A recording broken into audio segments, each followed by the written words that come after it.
Hello and welcome. I'm AJ. I'm Alex. Today we're going to talk about clean air in your house. I'm not sure what we're going to talk about. Clean room. Are we going to produce our own chips? No. So let's roll that intro.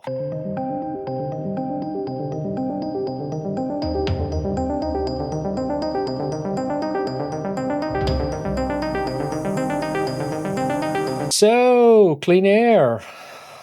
I want to know all about it, but first. Oh, hold on, man. I did some great intros. Which one I'm going to choose? I don't know. This one. What did you bring this week? Is it bold or unique? Did it glow in the dark or make a colorful mark? So, what did you print this week? Applause for whoever had this creative inspiration. Yeah. Amazing. I printed a headset stand. Oh, cool. Well, not really. It's just functional.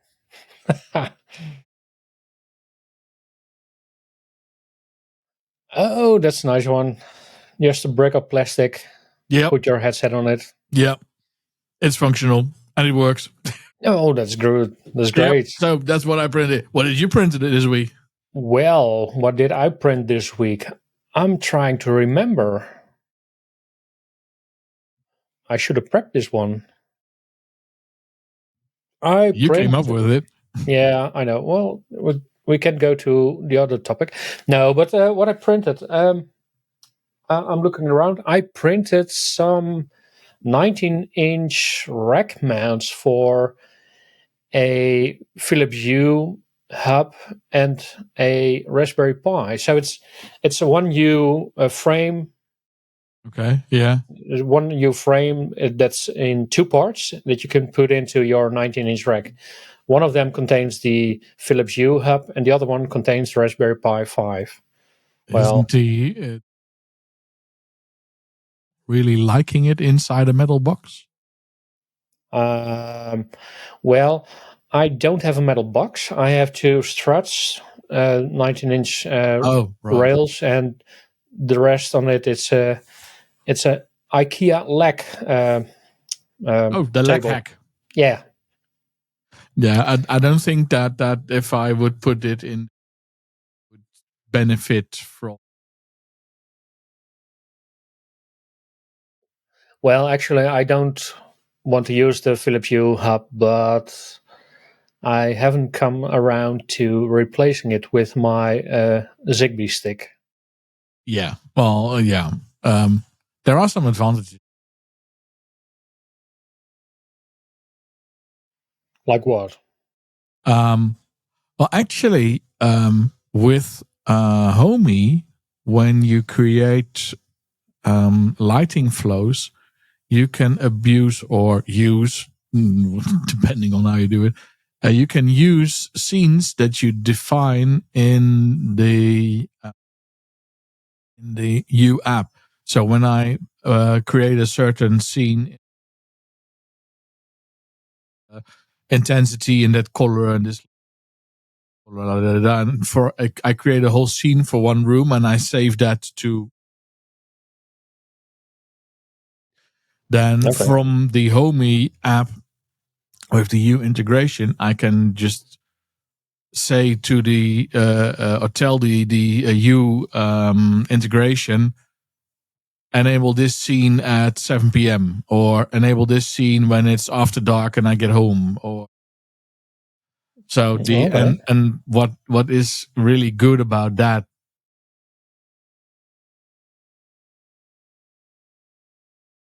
how you want the lighting to be. You can also with the new version, the new software version of Homey, you can do that as well, but previously you couldn't. So theoretically, I could now abandon the Hue hub and lights directly to the Homey and recreate the scenes, but I already created them and they're working. So I would just do a lot of work. Yeah. Okay. No. Oh, well, I don't use the Philips Hue bridge for that. It's Home Assistant already does a lot of those things. So I can create a scene in Home Assistant by just turning on all the lights in the right color I want, and then say save this as a scene.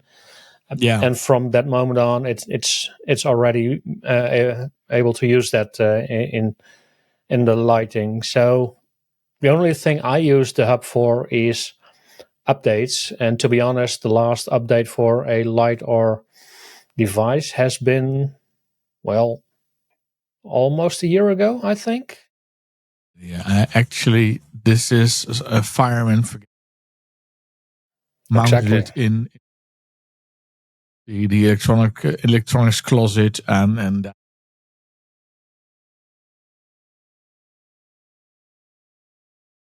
Exactly. but I had the U hub before I had the Homey, so and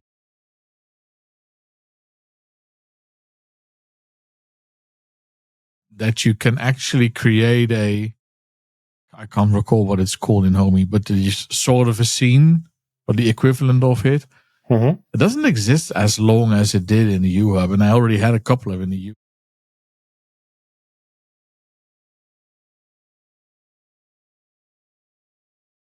Redoing them all and then for eliminating a box that.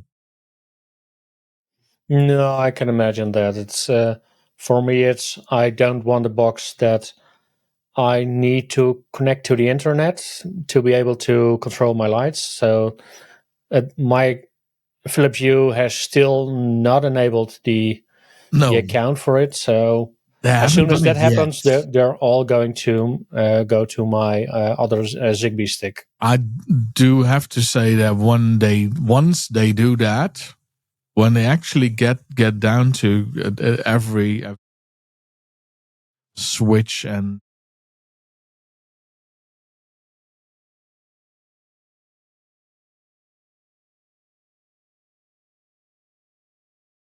yeah, but for now it's like it Paul just Hibbert works. said, it just works. Yes, but it does. The huge advantage is the integration is wonderful. So it just does the light. But I quite like that. So that's the reason why I haven't gotten rid of too much work without added benefit. Yeah, exactly. But so I don't think it would benefit from putting it in a metal box. Probably not. No, I just put it in a plastic box and that's not it prints, so it's okay. Anyway, that's far about 3D printing. Yeah, well, we can talk a lot about it. Clean air, yeah. Well, what do you do for clean air? Opening up a window or just closing it? Well, depends. No, well, it really doesn't. Fortunately, the air in fairly good. As a green check mark, so the outside air isn't very polluted. But inside, as you know, in winter times, it can get quite bad. Yeah. When you've got the heater on and you're cooking, and or when you do 3D printing and that smells. It can benefit from having a filter, and also if you have hay fever, that is also a big reason. I was never diagnosed with hay fever, and I don't have a reason to assume I have it. When I do sneeze sometimes, but I think everyone sneezes. Yeah, but that's allergic to work. That's nothing to do with hay. Oh, that's probably it. Yeah.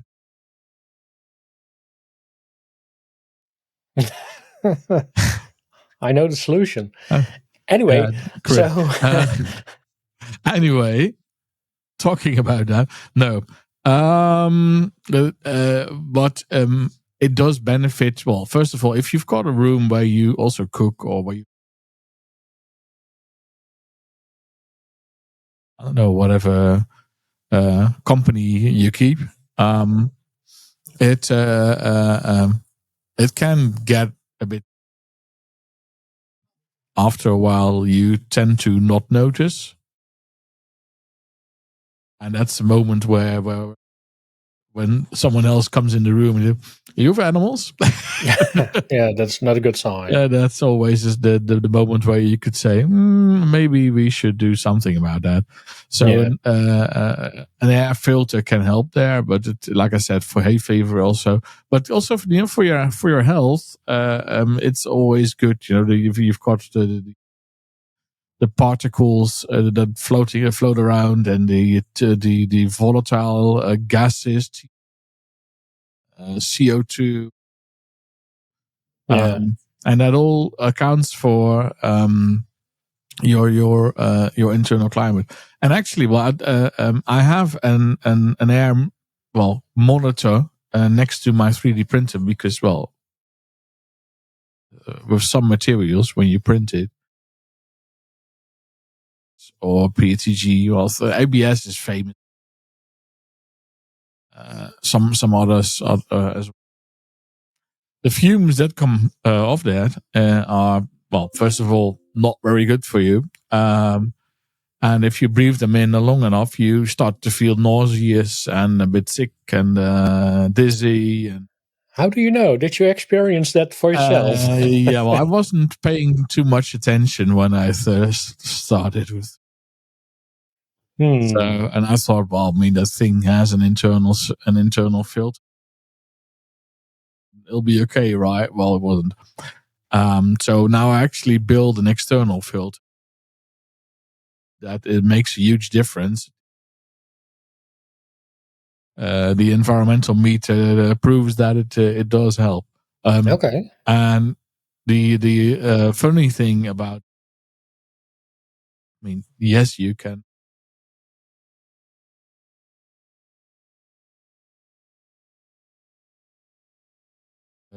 All those very nice prefabricated boxes that you roll, and they cost the $150, $200 and more. But IKEA's got a wonderful one, and it's very simple, and it's got a display, but it also has I think Zigbee, if I recall correctly. So you can add it to your home automation, and you can read the values and benefit from it. So at least you have an idea. Okay, what's the climate in my office? And this may sound silly at first, but I actually noticed that. So in this room where I'm in right now, this is also my home, and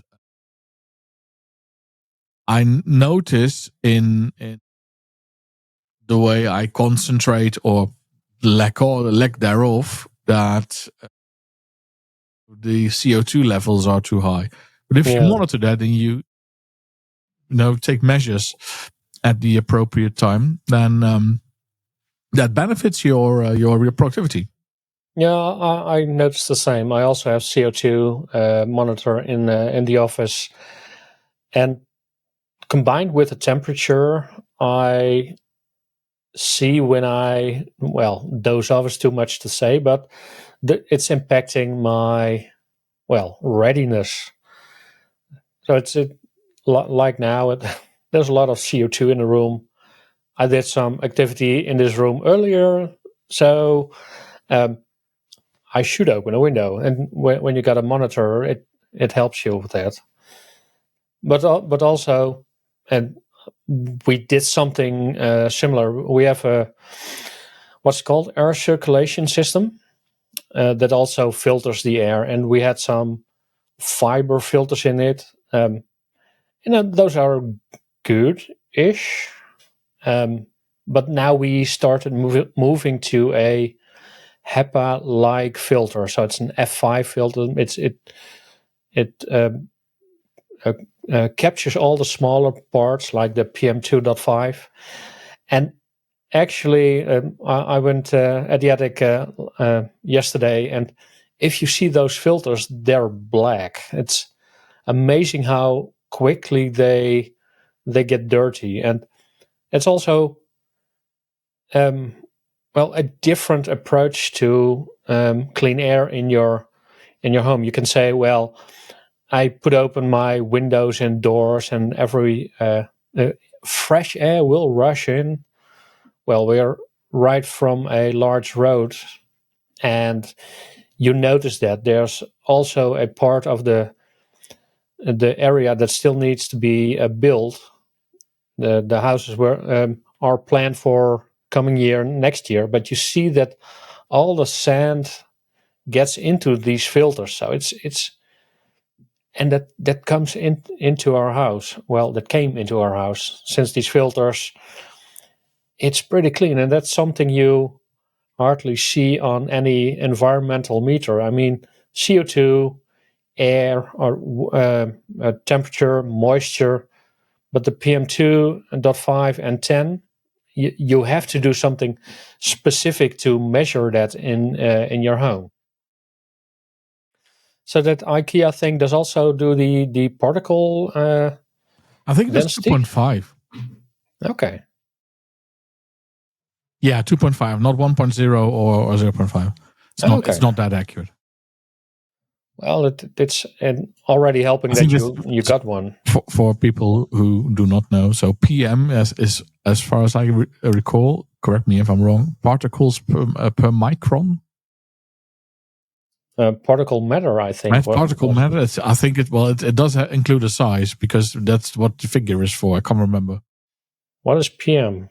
Product manager? No. Dumb internet. Hooray for AI. Particulate matter. Particulate matter. There we go. Particulate matter contains microscopic solids or liquid droplets that are so small that they can be inhaled and cause serious health damage. Well, there you go, right? Thanks to the EPA, as long as they're existing. Well, imagine that whatever is in that filter could also be in your lungs. Yeah. Bless you. Gross. Yeah, well, that's the thing, right?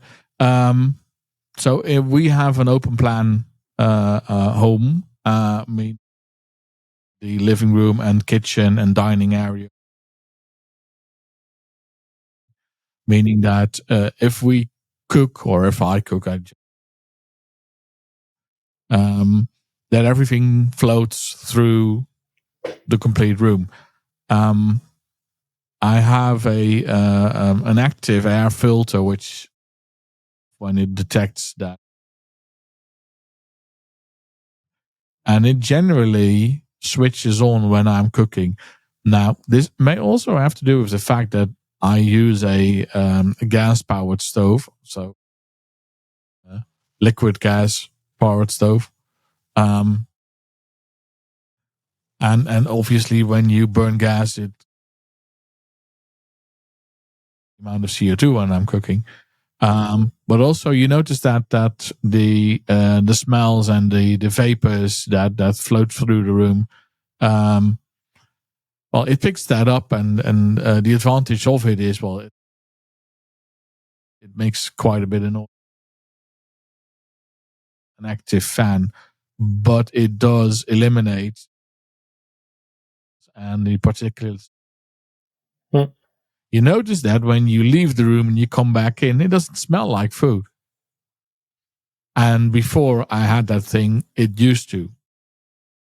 What you do have to do, and that is something that I'm very bad at, and I know probably a lot of people. You need to replace those filters, specifically those carbon filters. You need to swap them out every now and again. And I think they've got a lifespan of about a year.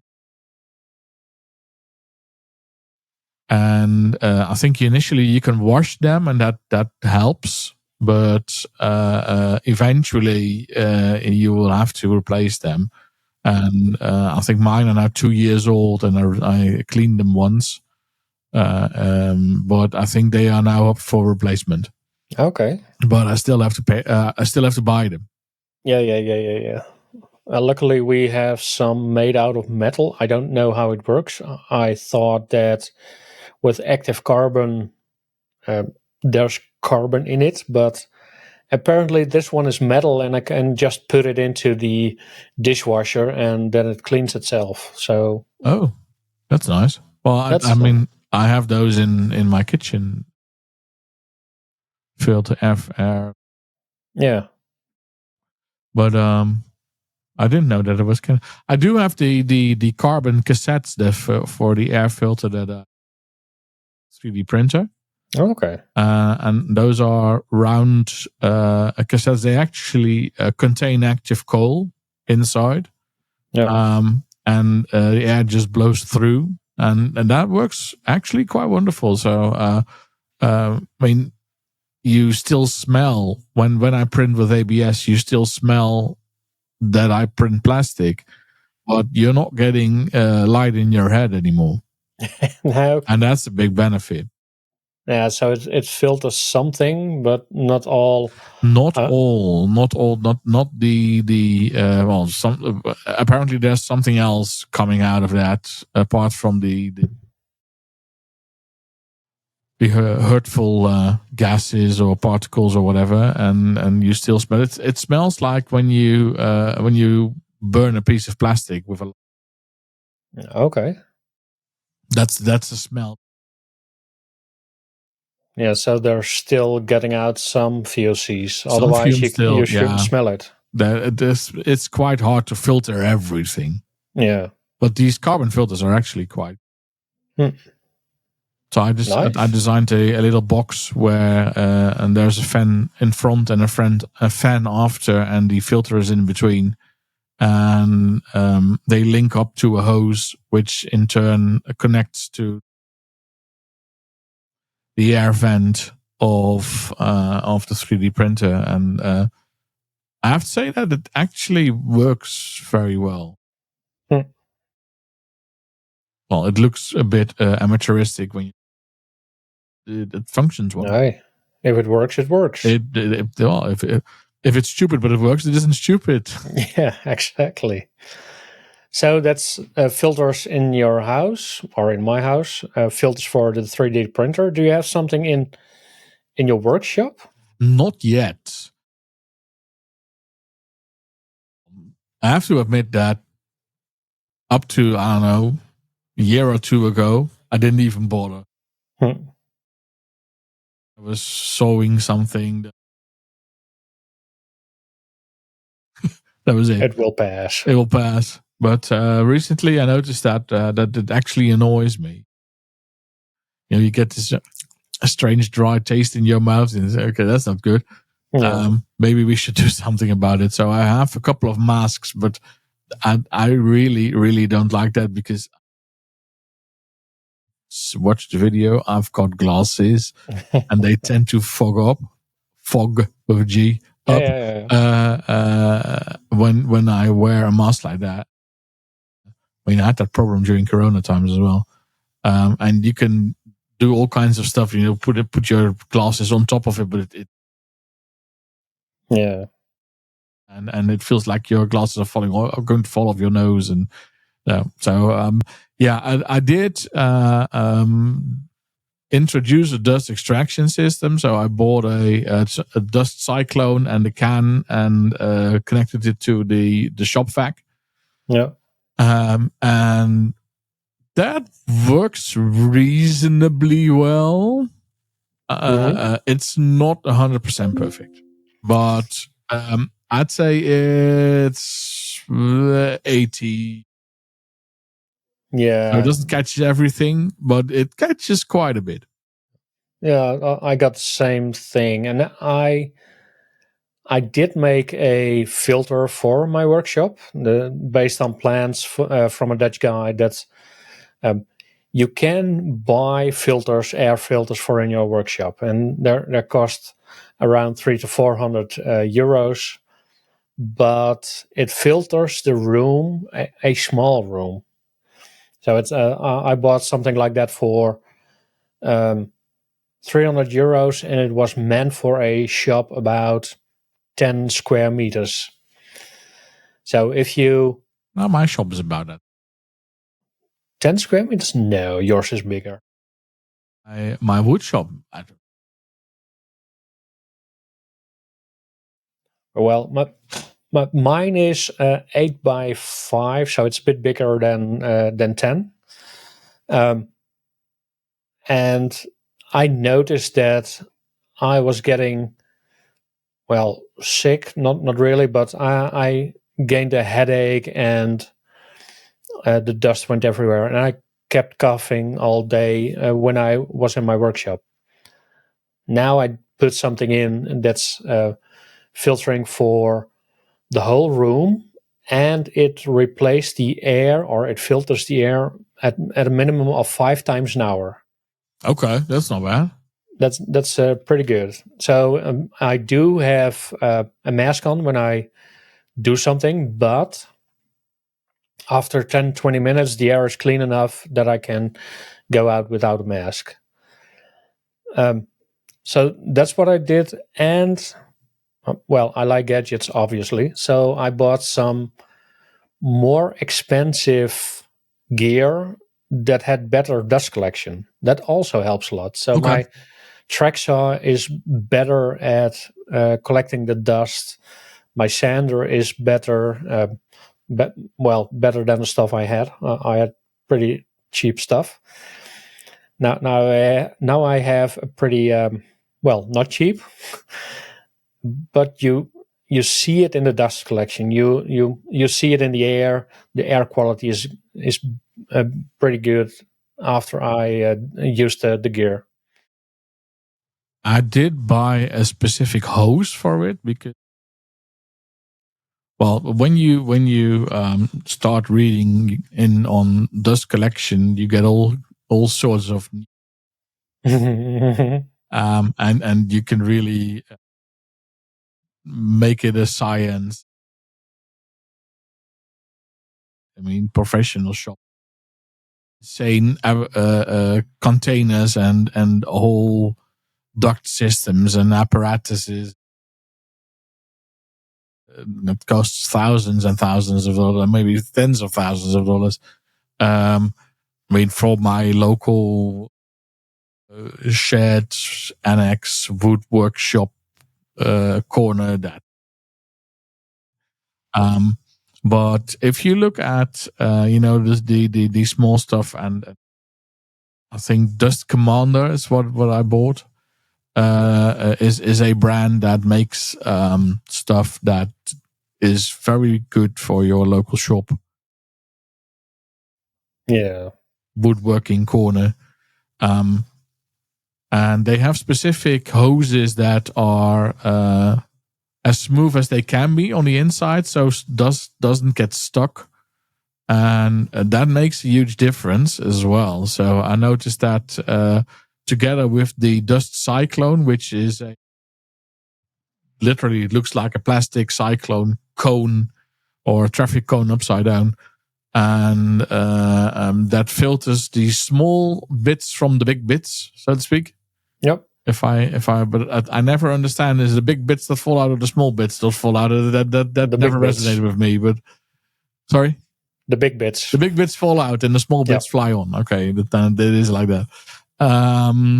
So the small bits then end up in the shop vac, and the big bit. That helps you even more with collecting the stuff, making sure that the big stuff doesn't clog up your shop vac for the small. Yeah. And because of the proper hose I'm using, and that stuff really isn't expensive. I think the hose was, and the cyclone, okay, something like that.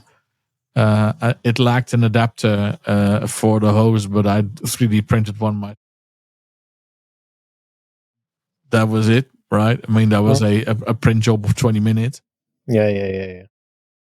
and it works like a charm. So I'm very, very happy with that, and it makes a huge difference in your workshop when the dust doesn't fly.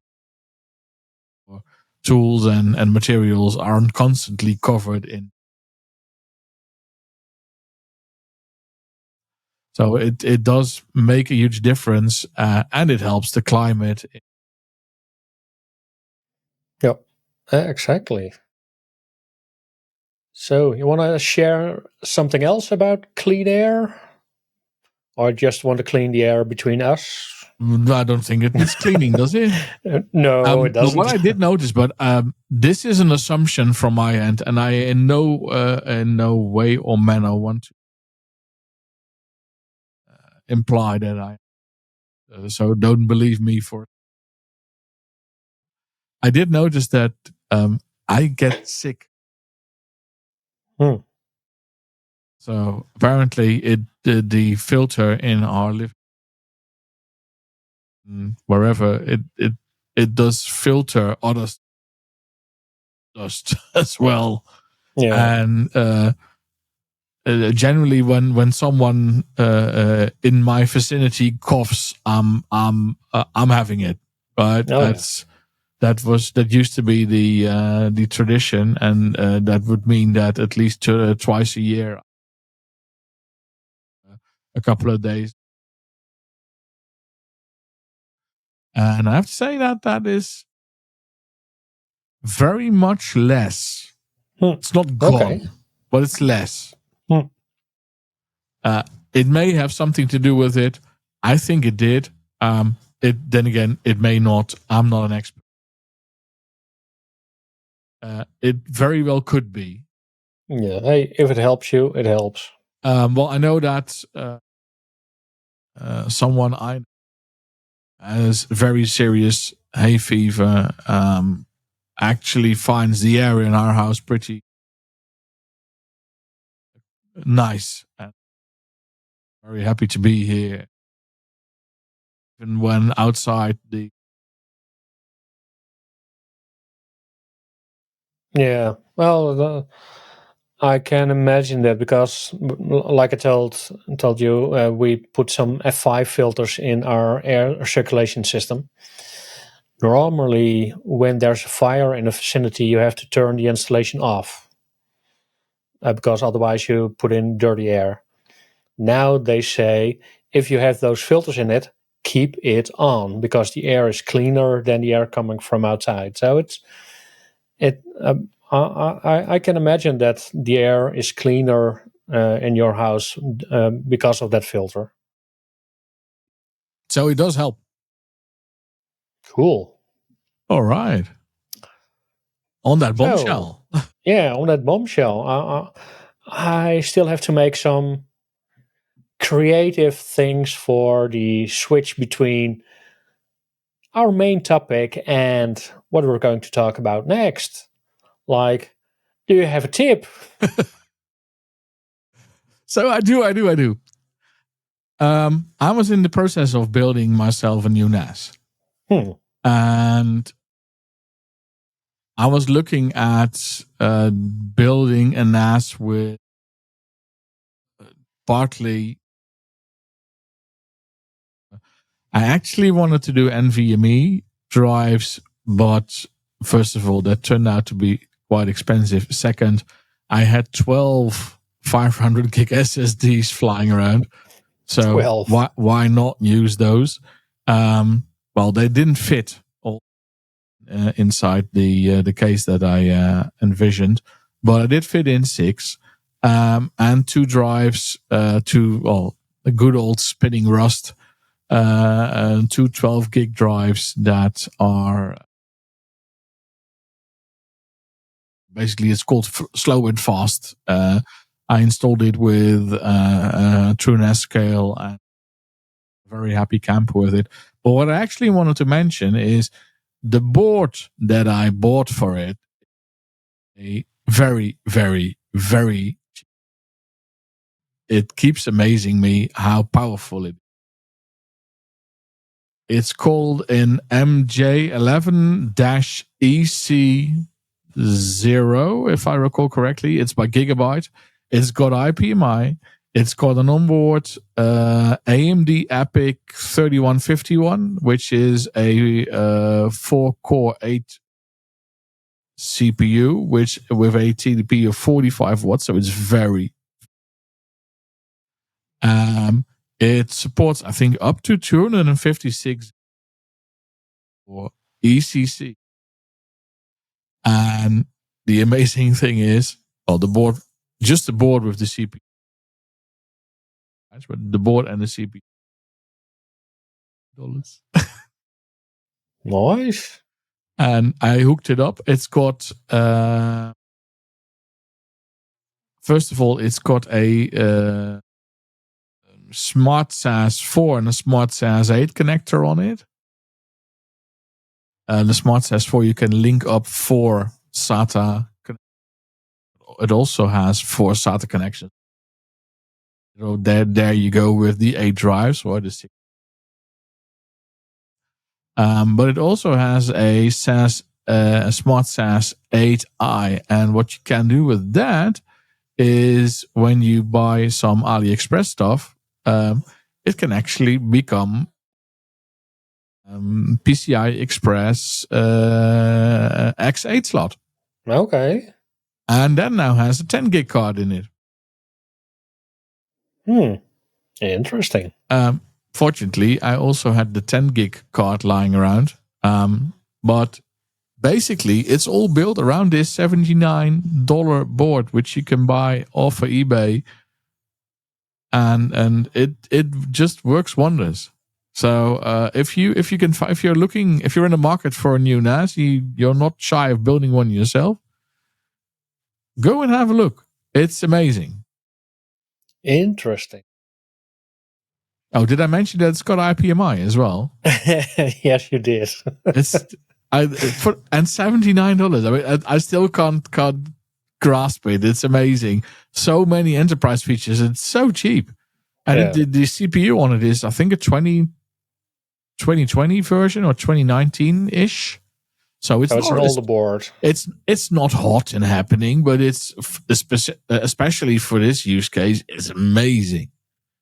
Right, and I've got compression and deduplication on the volumes, and I did a couple of tests writing and reading specifically to the SAS drives, to the SSD drives, and the performance is amazing. It flats out the line.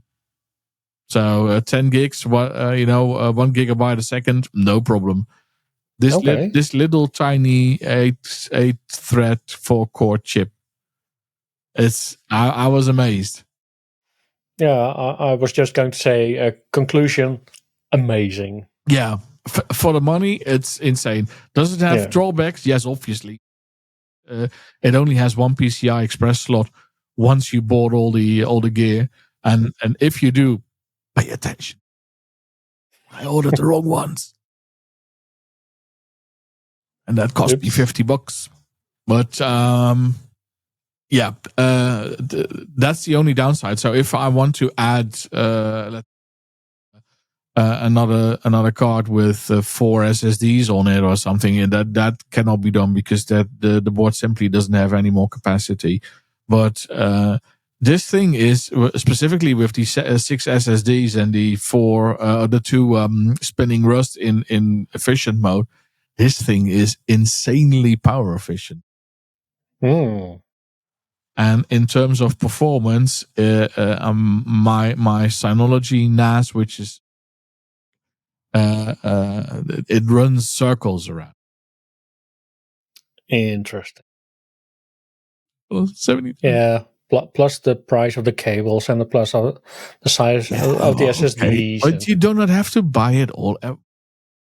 Okay. And but it's cheap. The Smart SAS 4i cable, which if you just want to do if you're fine with the 2 times 1 gigabyte or 1 gigabit, because it does have that. If you're fine with 2 times 1 gigabit, The cable you need for the smart SAS to use the 4 additional SATA ports, I think that cable was around €20 or so. Okay. Or $20. That was, I think, not even, maybe 15. That was very cheap, and that's all you need, and a power supply, and then you're already in business. And seriously, DDR4, you can put in ECC or non-ECC or whatever you want. DDR4 is insane. That was a good tip. There you go. Good tip. Do you have a tip? Well, actually, I do. We both love gadgets, and I purchased a teleprompter because it's cool. You did what? I bought a teleprompter. You bought a teleprompter. Yeah. Okay. Well, that was not my tip. For folks who are not familiar, what is a teleprompter? With a teleprompter, you can look at the camera with eye contact, and you can place text on that as well. So you can read out a script or an interview questions, and you keep on maintaining eye contact with a subject or with a camera. Right. And I think that's important. I do it a lot of times. I look all the way, and if you're reading, you would read like that, and I don't like that. So I bought a teleprompter. But that was not my tip. Okay, so what is the tip? The tip is a Stream Deck panel. I'm not sure if you heard about it, because the teleprompter I bought, it's right here next to me. A Stream Deck? What? Yeah, a Stream Deck pedal. Pedal? Yeah, like in a car, gas and throttle. Oh, okay, a foot pedal. Yeah.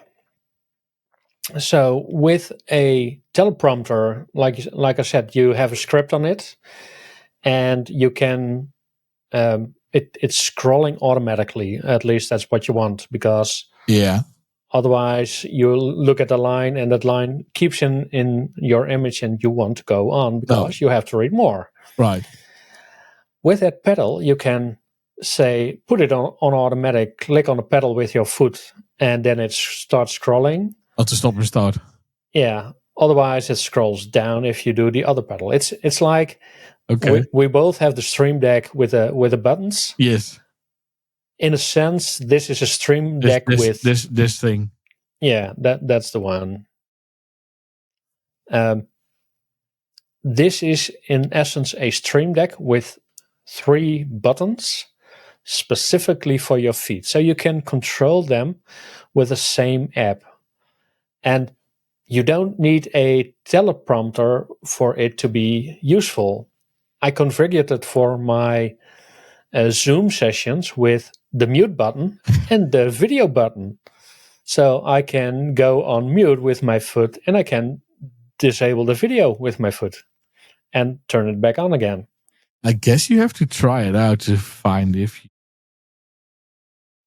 I started using it. It's so great. I can imagine. Yeah. Yeah, we do a lot of Zoom, so the tip of the day is get a pedal for your mute button. Well, actually, do something with your mute other than with a mouse clicking on the button, and make life easier for yourself. All right. So that's my tip. I think that concludes the tips. Yes, and actually, that concludes the episode. Oh, wonderful! So I'm AJ. I'm Alex. See you next time. At NTVN.